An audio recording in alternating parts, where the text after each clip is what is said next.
When it comes to alien content, I feel like I'm never quite sure if real aliens or movie aliens scare me more, so I'm putting the good old noggin to the test today. By the end of this list, if I'm shaking or looking rattled, that means movie magic won over real alien stories. I feel like I'm enough of an expert by now to be able to have an educated opinion. What do you think? Let me know in the comments, and stay tuned until the end of today for my personal verdict. Alrighty folks, even though technically today is in no particular order, I'm going to bookend this list with the creatures most likely to give me nightmares so that I try to space out my fears.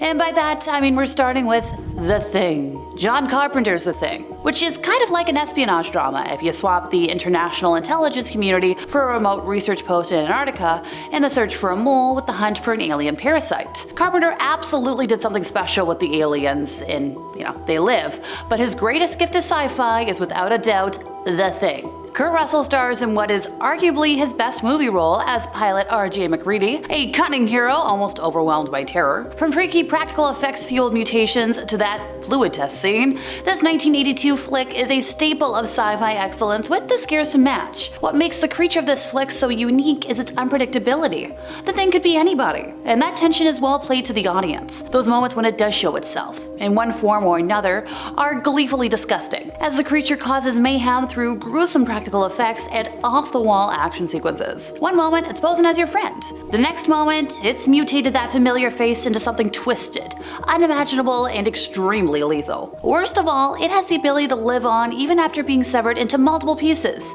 Even when you think you've destroyed it, some portion of the extraterrestrial threat may very well live on, just waiting to restart the cycle of violence. Unlike most creatures, the Thing possesses no inherent standard anatomy. It may very well be that the Thing is a colonial organism whose assimilation instructions are carried on the genetic level. The Thing's shape-shifting nature means that the biology can be the same as the organism it has replicated or is in the process of replicating. However, it is vulnerable to fire and potentially molecular acid, since they both destroy the creature at a cellular level. It is very tolerant of cold, placing itself in cryogenic stasis until found by unsuspecting victims. When changing form, it bursts open and allows a variety of strange and terrifying forms and bits of previously assimilated anatomy to form, such as tentacles, insect-like limbs, eyes, teeth, claws, even faces, eventually rearranging its cellular structure to mimic its desired shape.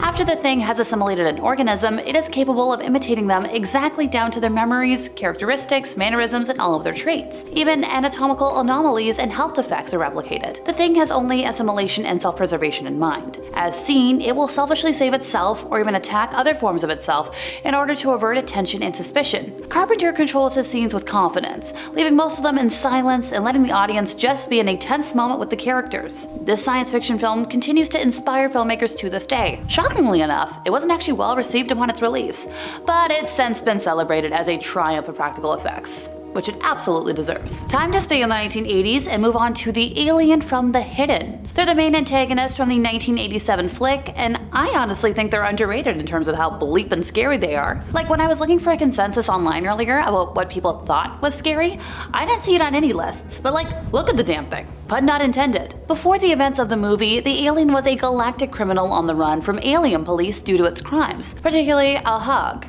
a law enforcer who made the alien his sworn nemesis due to it having killed his family and partner on the planet. Arriving on Earth from possessing the humans that live upon it, the alien learns not only how to escape from the galactic authorities, but to continue its enjoyment in causing crime. It started killing people and robbing a bank in the body of a host, Jack DeVries. Later, after the host got severely wounded from burns and when his car blew up, the alien came out of DeVries' body and transferred itself into Jonathan Miller at a hospital. The host opens its mouth and the alien transfers itself into another body. The body gets so damaged it needs another body. So the host, because Miller has a very sick body, the alien almost starts to come out, and then Miller killed a Ferrari salesman and an arms dealer and stole a red Ferrari. Now, this creature keeps jumping bodies until it takes over a senator's body and plans to use the senator to take over the planet, announced to be president, but then Al-Hag pulls out a flamethrower and burned the possessed senator, which caused the alien to come out, and Al-Hag pulled out his alien weapon and blew the alien to pieces. I'm sorry, but if I have to see videos and photos of this abomination,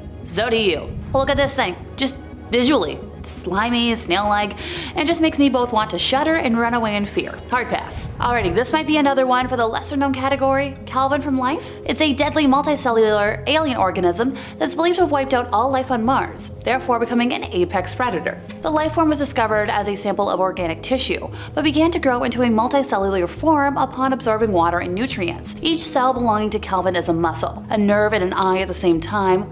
Well, it is also semi-intelligent.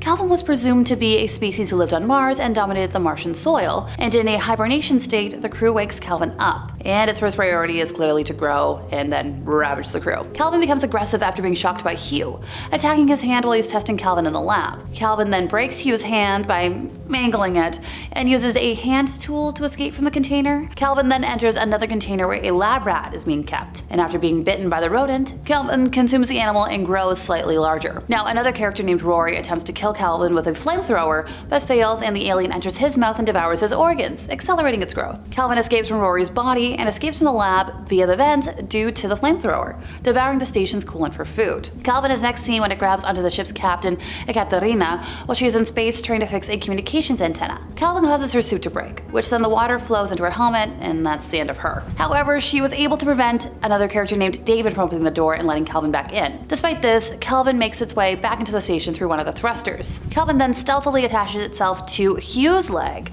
which he doesn't feel because of his disability, and feeds on him. Hugh tells the crew that he believes that Calvin wiped out all existence on Mars, and it's the last surviving creature before, you guessed it, passing away as well. Another ship then arrives and attempts to push the International Space Station into deep space to prevent Calvin from reaching Earth. Now, the last two survivors of the crew, David and Miranda, come up with a plan to lure Calvin into David's pod because he's going to sacrifice himself to stop the life form from going to Earth. However, Calvin controls David's arm, and Miranda's pod is hit by debris, causing her to fly out into space. David's pod re-enters Earth's atmosphere and lands in Vietnam. A fisherman opens the hatch and sees Calvin slowly eating David. The film ends with Calvin's fate unknown, as it's assumed that it was either killed by the military or wiped out all of life on Earth. Well, I think it's pretty obvious why we wouldn't want an alien to wipe out all of life on Earth, which is pretty terrifying to me. This next alien might be the most disgusting on this list, the long one from Slither. Well, really anything from Slither. Michael Rooker, Elizabeth Banks, and Nathan Fillion lead James Gunn's repulsive and ridiculous masterpiece.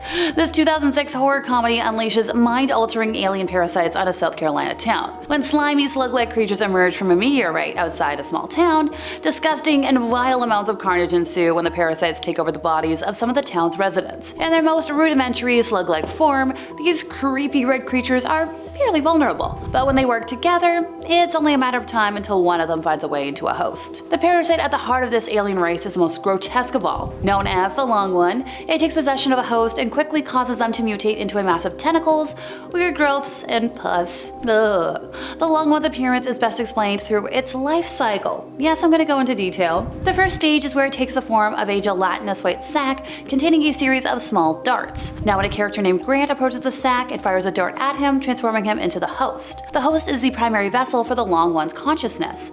Regardless of its prior species, the host organism is transformed into a fleshy, tentacled mass composed of various body parts and organs. During the transformation into the host's final form, the Long One impregnates an organism of its choosing, transforming that organism into the womb. The womb is an organism chosen to gestate the thousands of infant slugs needed to take over the planet.